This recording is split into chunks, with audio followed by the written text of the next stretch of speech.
what's up? It's 2D Life down in my gay brother's basement with the cat. As I said, this cat's going to be in literally every single video. So the purpose of this video, I'm uploading a little bit earlier. Nathaniel, he's the Asian guy. I don't expect you to memorize his name. He texted me and he was talking and he was like, you know what, Paul? I got 2 views, which 2 views doesn't sound like a lot. But we only have 1 subscriber, so that means 1 person that's not a subscriber watched our video, which is kind of amazing for us. It's a huge deal. That is kind of foreshadowing later on in this video. I'm going to actually be talking about the State of the Union. That's the main thing. But for a while here, you know what? I'm just going to demean my fellow YouTube partner. And I'm going to say, so he texted me up. He's like, I got 2 views. He's bragging about this and everything because, you know, I've gotten 2 views. And that's like highest on one of these videos. And so I'm like, what's going to get more than 2 views? And it's like, State of the Union. State of the Union's a big deal. So I'm like, I'm going to upload, I'm going to videotape at freaking like 11 o'clock at night, and I'm going to upload like a couple hours after the State of the Union. That should get some views. And so that's the point of this video. I'm actually interested in politics, so it's not just me, oh, clickbait, State of the Union address. So first I'm going to be talking about the State of the Union address, and then after that, I'm going to be talking about the rebuttal by the Democrats. So, a main issue of the State of the Union address, obviously, was immigration. So, immigration was a big deal. It's actually what led to the government's shutdown.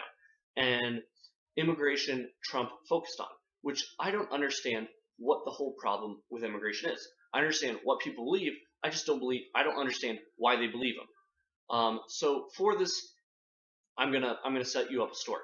So I actually work for the state government, and so I don't do anything special. I'm pretty much a janitor, that level of employment. And so, but I'm around a lot of activists, and so I always ask them, oh, what do you do? What organizations do you support?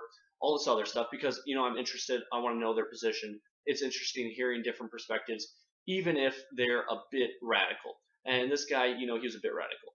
So I was downstairs, first floor, and I see this guy, and he has long hair. So I'm like, you know what? He seems pretty cool. I'm going to go up to talk to him.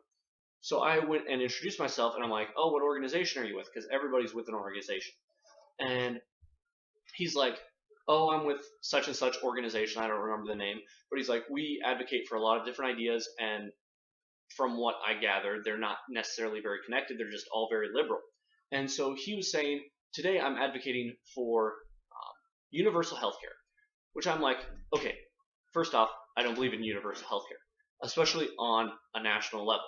Like, try it on the states first. Don't try to force your ideas on conservative states. Everybody's like, well, Scandinavia, they have universal healthcare, and so we should try the same thing in America. Well, fuck you. Scandinavian countries are about 1/20th of the size of America, and they have, at least ideologically, homogeneous, or they have similar ideas. They're very liberal. It's not like they have very conservative parts of their country and very liberal parts. Obviously, to a certain extent, but not to the degree that America has it. America is very polarized, and you shouldn't try forcing your very liberal ideas on very conservative states. Try it on the state level first. Try it on smaller scale. If you want to bring it to the national government, you're going to have to get more consensus. Okay, don't try to force it on a national level on conservative states. Just let the states decide that social issue. But that's not the main issue. That's not the main point of the video. Donald Trump didn't even really address that in his speech. He talked about Obamacare a little bit and about repealing the individual mandate, but that is about it. So this guy went on to talk about how he wants universal healthcare, and I'm like, okay, I disagree with you, but, you know, I'm on the clock. I'm not gonna be spewing my own ideas while I'm on the clock, while I'm getting paid by the state. And so I'm like, okay, that's cool. And then I went on my own way, got some food, because there's always lobbyists and there's always free food, which is really nice. And so next day, or a week from now, I don't remember what it was, but I see the same guy, and so I recognize him, and I'm like, oh, hey. And I'm like, what are you doing today? What are you supporting?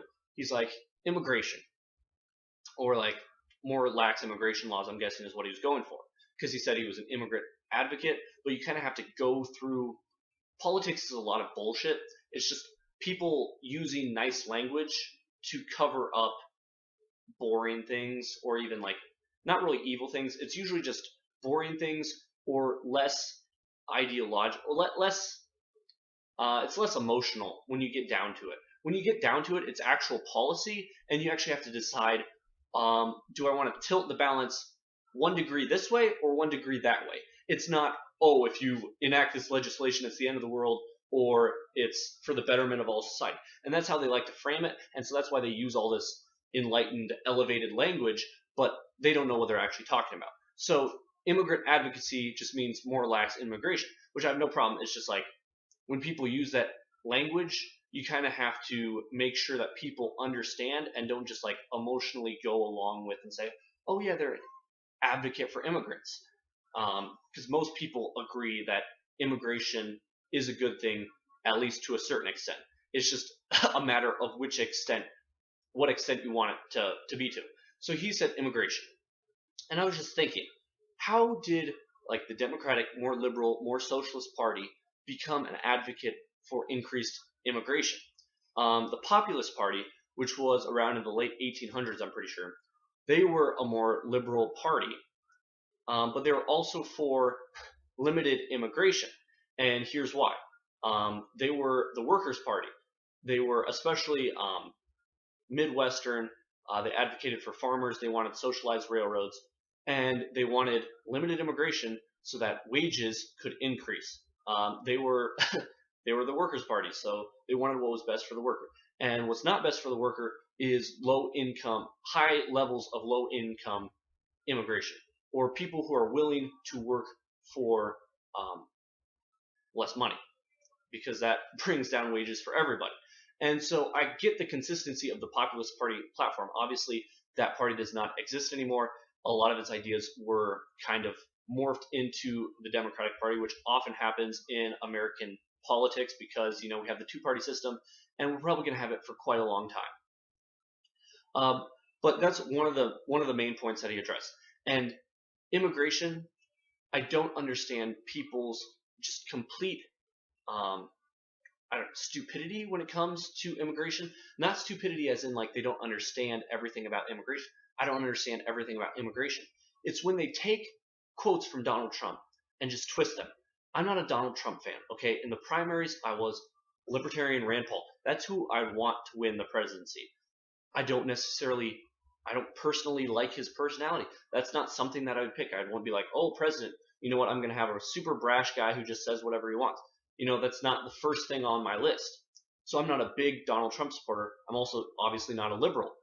But I hate it when people take terms, just throw them at Donald Trump, see what sticks. Because honestly, you just dilute the meaning of the terms. Like, when you call Donald Trump a racist, you're not carrying on the work of Dr. Martin Luther King Jr., you're just diluting his work by trying to equate somehow your work, which is going after a president who has obviously denied being racist and who you have no evidence that he's racist, and you're comparing him to members who literally killed black families. And when people say, oh, he's a white supremacist, he's a supporter of the KKK, all these other things, you're not helping at all. All you're doing is dividing the country needlessly. In the rebuttal was done by Conan O'Brien the third. Oh no, it was Kennedy the third. Yeah, the freaking emperor of the left. You have the name Kennedy, and you're gonna survive on the left. Kind of like Bush on the right. Honestly, America is too obsessed with these freaking families. It's like we're devolving into what we came out of, which is Britain. We're like, you know what? Monarchy wasn't such a bad thing. Let's just nominate the Clintons at one more time. Let's just elect one more Kennedy. What can it hurt? Honestly, what is it about America? Let's elect one more Bush. Honestly, how did Jeb Bush and Hillary Clinton ever even enter the primaries? Why did the public say, ooh, that would be a good idea?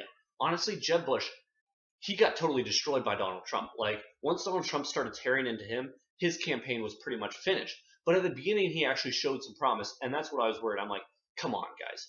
Don't vote for somebody based on name recognition, and that's exactly what happened in the end. We voted for Donald Trump based on name recognition. But if Hillary Clinton had won, it would have been the exact same thing. So, let's move on to more of like the kind of reaction to Donald Trump and the State of the Union address in general. Um, I think it's all too emotional. When you ask somebody about Donald Trump, they have a lot of opinions. They don't have a lot of facts to back up those opinions. And I feel like that's on both the right and the left. And you can see this. I work with people not at the Capitol, at the state capitol. I work at a gas station, and the people that I work with are generally, I think, they lean more liberal, or at least those are the people that I talk to about politics. And so I'm talking to them, and so I'm defending Donald Trump because I feel like a lot of the attacks that are thrown at him, they're emotional attacks. If somebody said, you know what, this policy, like I get the argument against the wall, I get the argument against certain policy decisions, but I'm not gonna just throw him in the trash and say, oh, he's a racist, misogynistic, homophobic, transphobic. You can't do that with a person. You actually have to bring up an actual argument against him. And so what I found arguing with these people is just like one time they said, "Oh, he's going to bring the next race war to America." No, actually, the person that you said is going to bring the next race war to America is the Republican who has gotten like more black vote than than most Republicans in recent history. It's not impressive. I think it was like 9% or something. It's not impressive by any means. But you can't just say, "Oh, he's going to ignite a race war," because he was no less divisive when you're talking about racial issues than say Bush or any other Republican. It's not like black people are like, "Oh, especially Trump." No, not him. Another thing with the rebuttal by Conan O'Brien III, is it alright if I just call him that? Honestly, that's the only way I remember him. Conan O'Brien III. If you're wondering, it's because he has red hair.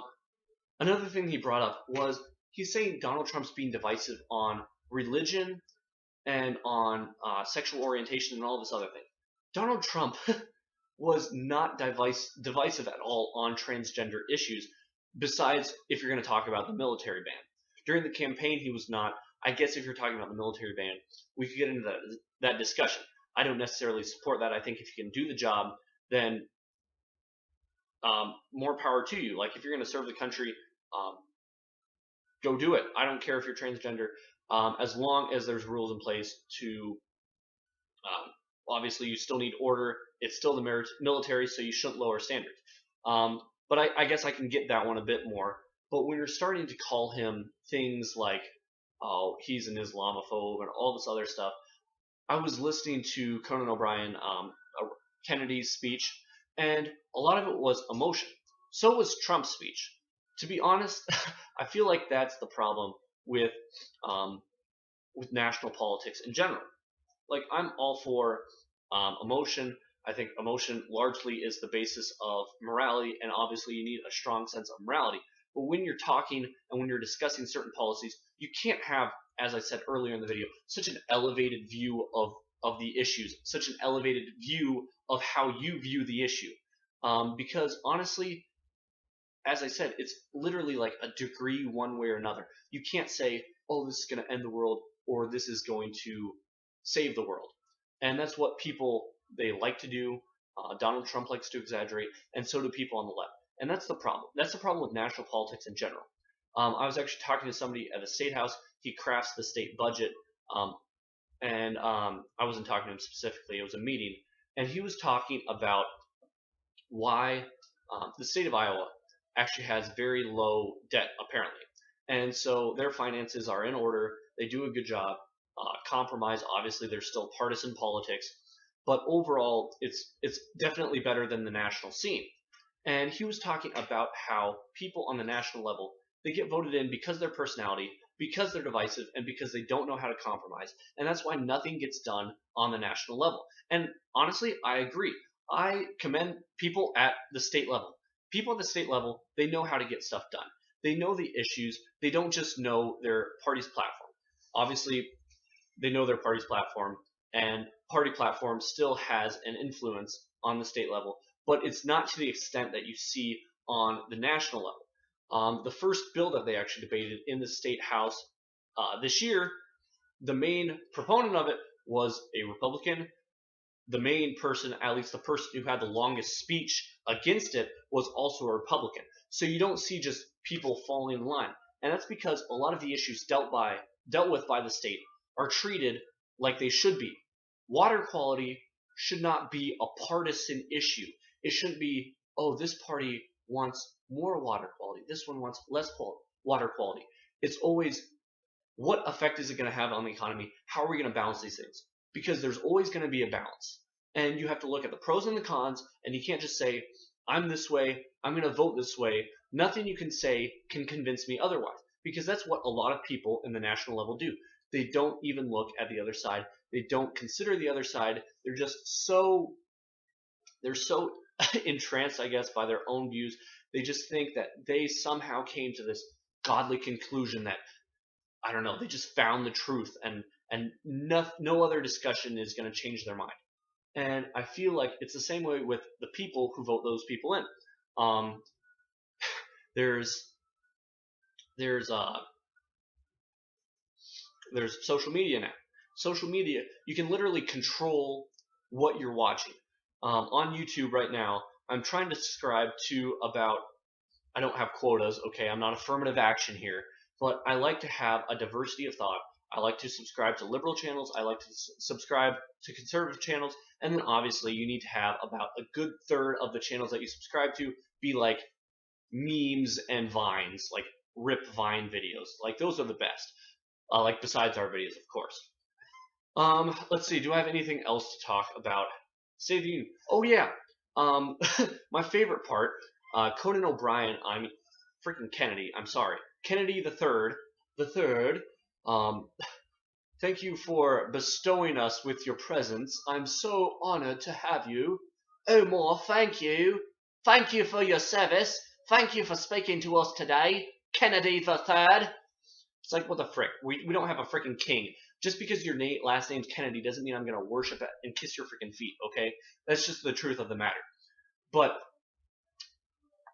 another thing that Democrats, especially Democrats, what they have a problem with, and this is just a pet peeve of mine, this isn't anything like substantially political, but they like using words, like select words from other languages. In this case, Kennedy was just like speaking in Spanish, and it's like, what are you trying to, this is obviously just a political move, and I understand everything is a freaking political move, but I don't know, it just doesn't seem sincere to me. It's like, how long did you have to practice to learn that? Unless if he's bilingual. If he's bilingual, honestly, comment down below. I want to know. But politicians, like when they pronounce Latina or Muslim, they pronounce those, but then they go on in normal conversation in just their normal accents. So you could have like Democratic Congress people from like down south, and they'd be like, yeah, we gotta go. Like, most Democrats aren't from the South, obviously, but you know, you get a few here and there. You got districts in Texas, like big cities, and Democrats come from there, but they still got like those kind of hick accents that you associate with like Republican rednecks. And so like, yeah, we gotta protect the Muslims, and we gotta protect the Latinas. And they just use those like pronunciations, and they sound so out of place and so insincere. It's like, what are you guys even doing? You're just making a joke of yourselves. Like, honestly, isn't this cultural appropriation, guys? Honestly. One issue that I noticed Trump did not mention is abortion.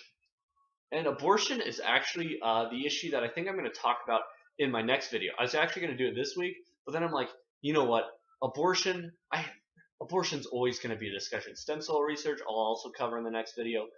And it's like the State of the Union, that's a one-time chance. That's a one-time chance to beat Nathaniel in views, to finally rise to the top of civilization.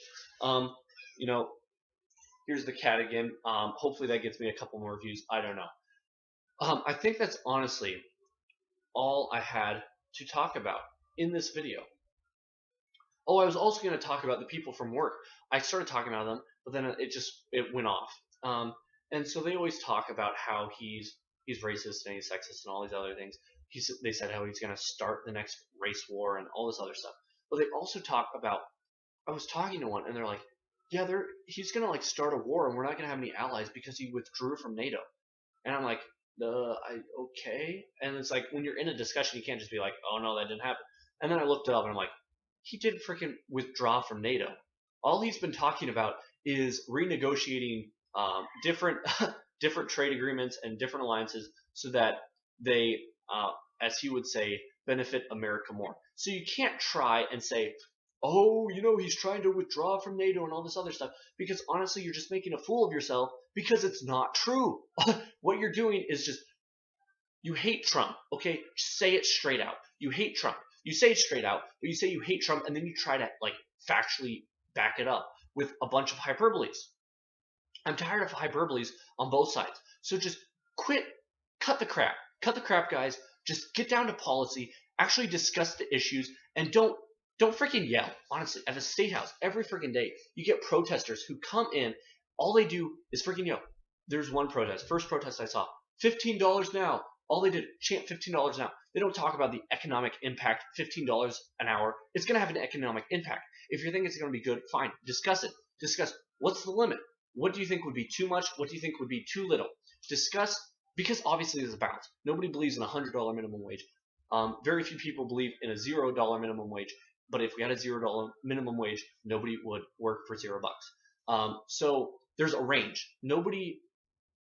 Most people are not on one side or the other. Nobody believes in slavery. Nobody believes in $100 minimum wage. Very few people.